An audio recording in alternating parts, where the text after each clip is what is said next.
Supreme court ने वक्फ कानून को लेकर बड़ा आदेश दिया है, जिसके बाद मुस्लिम पक्ष में खुशी की लहर है। मुस्लिम पक्ष इसे अपनी जीत के रूप में देख रहा है। उनका मानना है कि कोर्ट का यह फैसला सरकार के लिए बड़ा झटका है। सरकार के लिए कैसे यह बड़ा झटका है, मुस्लिम पक्ष के लिए क्यों यह बड़ी जीत है, कोर्ट का आदेश क्या कहता है, इन सभी पहलुओं पर आज हम बात करेंगे। आप देख रहे हैं मिल्लत टाइम्स और मैं हूं आपके साथ सिराज। दर्शकों, आपको बता दें कि कोर्ट ने वक्फ कानून के उस विवादित नियम पर रोक लगा दी है जिस प्रावधान में कहा गया था कि आपको 5 साल तक मुसलमान होना जरूरी है। अब कोर्ट द्वारा उस पर रोक लगा दी गई है। आज का सुप्रीम कोर्ट का फैसला क्यों मुस्लिम पक्ष के लिए राहत देने वाला है, ये आपको बताते हैं। दर्शकों, सुप्रीम कोर्ट के चीफ जस्टिस बी.आर. गवई और जस्टिस ए.जी. मसीह की पीठ ने कुछ अहम प्रावधानों पर रोक लगाया है जो कहीं ना कहीं मुस्लिम पक्ष के लिए राहत की खबर है। यह फैसला वक्फ बोर्ड और मुस्लिम समुदाय के लिए एक बड़ी जीत के रूप में देखा जा रहा है। आइए मुख्य फैसलों पर एक नजर डालते हैं कि आखिर सुप्रीम कोर्ट ने क्या क्या टिप्पणी की और किन फैसलों पर, किस नियमों पर रोक लगाया है। सबसे पहले 5 साल की सदस्यता की शर्त पर रोक।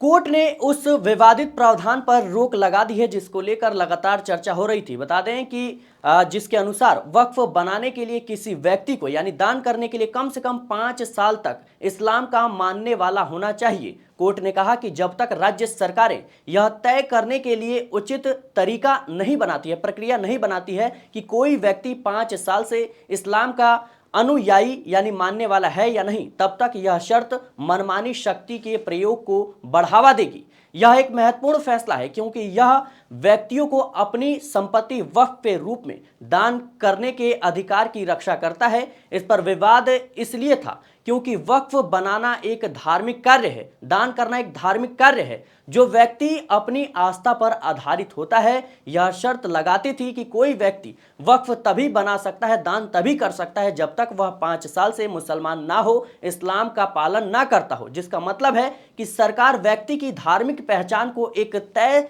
समय सीमा में बांध रही थी। यह सीधे तौर पर भारतीय संविधान के तहत मिलने वाली धार्मिक स्वतंत्रता का उल्लंघन था। इस प्रावधान में यह भी साफ नहीं था कि कोई व्यक्ति कैसे साबित करेगा कि वह 5 साल से मुसलमान है, 5 साल से इस्लाम को फॉलो कर रहा है, इस्लाम को मान रहा है। क्या इसके लिए कोई प्रमाण पत्र जरूरी था? अगर हां तो कौन सी संस्था इसे जारी करती?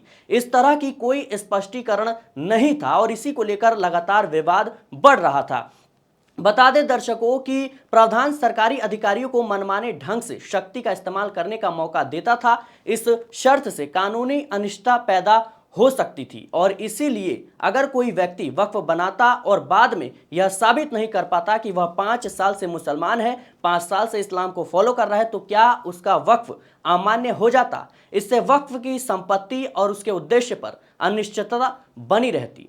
दूसरी सबसे बड़ी बात कि सरकारी अधिकारियों के अधिकार पर रोक। सर्वोच्च न्यायालय ने सोमवार को वक्फ संशोधन अधिनियम 2025 के कुछ प्रावधानों पर अपना महत्वपूर्ण फैसला सुनाया। मुख्य न्यायाधीश बी.आर. गवई और न्यायमूर्ति ए.जी. मसीह की पीठ ने कहा कि कलेक्टर जैसे सरकारी अधिकारी वक्फ भूमि विवादों का निपटारा नहीं कर सकते। यानी कोर्ट ने साफ कर दिया कि कलेक्टर जिनके हाथ में कहीं ना कहीं ये कह सकते हैं शक्ति दी जा रही थी, उस पर रोक लगा दिया है क्योंकि ऐसे मामले ट्रिब्यूनल के अधिकार क्षेत्र में आते हैं। लेकिन इस प्रावधान पर विवाद क्यों था, ये आपको बताते हैं। दरअसल अगर किसी वक्फ संपत्ति पर सरकार का दावा है और उसी सरकार का एक अधिकारी यह तय करे कि वह संपत्ति सरकारी है या नहीं, तो इसमें हितों का टकराव हो सकता है। यहां निष्पक्षता को लेकर कहीं ना कहीं सवाल उठाए जा सकते हैं। यही इस पूरे विवाद की जड़ थी। सुप्रीम कोर्ट ने इसी बात पर जोर दिया कि जब कोई विवाद सरकार और नागरिक के बीच हो तो सरकार का ही कोई अधिकारी उस विवाद का फैसला नहीं कर सकता। याचिकाकर्ताओं ने आशंका जताई कि इस अधिकार का दुरुपयोग हो सकता है जिससे वक्फ संपत्तियों को सरकारी संपत्ति घोषित किया जा सकता है। कहीं ना कहीं इसका गलत नाजायज फायदा उठाया जा सकता है। कोर्ट ने कहा कि नागरिकों के अधिकारों को कार्यपालिका द्वारा निर्धारित नहीं किया जा सकता। इसका मतलब है कि वक्फ संपत्तियों पर विवादों का निपटारा अब सरकार के नामित अधिकारी नहीं बल्कि न्यायिक प्रक्रिया के तहत ही होगा। यानी कोर्ट फैसला करेगा। यह वक्फ संपत्तियों को सरकारी हस्तक्षेप से बचाता है। वहीं तीसरे फैसले की बात करें, तीसरे आदेश की बात करें तो वक्फ बोर्डों में गैर मुस्लिम सदस्यों का मुद्दा, यानी कहीं ना कहीं सुप्रीम कोर्ट ने वक्फ बोर्डों में गैर मुस्लिम सदस्यों के नामांकन की अनुमति देने वाले प्रावधान पर रोक तो नहीं लगाई है, लेकिन ऐसा आदेश दिया है जिससे मुस्लिम पक्ष के लिए राहत की खबर है। कोर्ट के आदेश के अनुसार केंद्रीय वक्फ परिषद में 20 में से 4 से ज्यादा और राज्य वक्फ बोर्ड में 11 में से 3 से ज्यादा गैर मुस्लिम सदस्य नहीं होंगे। कोर्ट ने यह भी कहा कि जहां तक संभव हो कोशिश करें बोर्ड के मुख्य कार्यकारी अधिकारी को मुस्लिम समुदाय से ही नियुक्त करने का प्रयास किया जाना चाहिए। वक्फ बोर्डों में गैर मुस्लिम सदस्यों की नियुक्ति का मुद्दा इसलिए विवादित था, इसलिए इस पर जोर दिया जा रहा था क्योंकि वक्फ एक इस्लामिक धार्मिक दान है और वक्फ बोर्ड का मुख्य काम इस्लामिक कानून और सिद्धांतों के अनुसार इन संपत्तियों का प्रबंधन करना है। याचिकाकर्ताओं ने तर्क दिया कि एक गैर मुस्लिम सदस्य जो इस्लामिक कानून की गहरी समझ नहीं रखता, उसको समझ नहीं है कि इस्लाम क्या कहता है, क्या नियम है, बोर्ड के निर्णयों में निष्पक्षता और प्रभावी भूमिका नहीं निभा सकता। इससे वक्फ की धार्मिक पहचान और कार्य प्रणाली प्रभावित होगी। नए प्रावधानों ने सरकार को गैर मुस्लिम सदस्यों को नियुक्त करने का अधिकार दिया था। इसे समुदाय की आंतरिक धार्मिक संस्थाओं में सरकारी हस्तक्षेप के रूप में देखा गया, जो धार्मिक स्वतंत्रता के सिद्धांत के खिलाफ है। अब आगे क्या, यानी सुप्रीम कोर्ट ने जो ये फैसला सुनाया है, जो आदेश दिया है, अब इस पर आगे क्या होगा। सुप्रीम कोर्ट ने स्पष्ट किया कि यह अंतिम फैसला नहीं है, अंतरिम फैसला है। सुनवाई में अधिनियम के प्रावधानों की वैधता पर पक्षकारों को अपनी बात रखने का पूरा मौका दिया जाएगा, यानी सुनवाई होगी। फिलहाल इस फैसले ने वक्फ बोर्डों को राहत दी है, मुस्लिम पक्ष के लिए राहत है। यह एक जीत है जो उन्हें उनकी संपत्तियों पर पूर्ण अधिकार बनाए रखने में मदद करेगी। वक्फ अधिनियम आखिर क्या है, बता दें दर्शकों कि यह जानना जरूरी है कि आखिर वक्फ है क्या। वक्फ का मतलब अल्लाह के नाम पर दान की गई संपत्ति। यह एक स्थायी धार्मिक दान होता है जिसे कोई भी व्यक्ति अपनी संपत्ति को इस्लामिक कानून के तहत धार्मिक कहीं ना कहीं कार्यों के लिए दान कर सकता है। भारत में इन संपत्तियों का प्रबंधन वक्फ अधिनियम 1995 के तहत होता है, जिसे समय समय पर संशोधित किया जा रहा है। बता दें दर्शकों कि वक्फ संपत्तियों का प्रबंधन एक स्वायत्त निकाय वक्फ बोर्ड द्वारा किया जाता है। भारत में यह दुनिया में सबसे बड़ी वक्फ संपत्ति प्रबंधन प्रणालियों में से एक है। ये संपत्तियां मस्जिद, दरगाह, कब्रिस्तान, स्कूल, अस्पताल आदि के रूप में होती है। राष्ट्रपति की मंजूरी के बाद 5 अप्रैल को वक्फ कानून बना दिया गया। केंद्र ने वक्फ संशोधन बिल 2025 को अप्रैल में अनुसूचित किया था।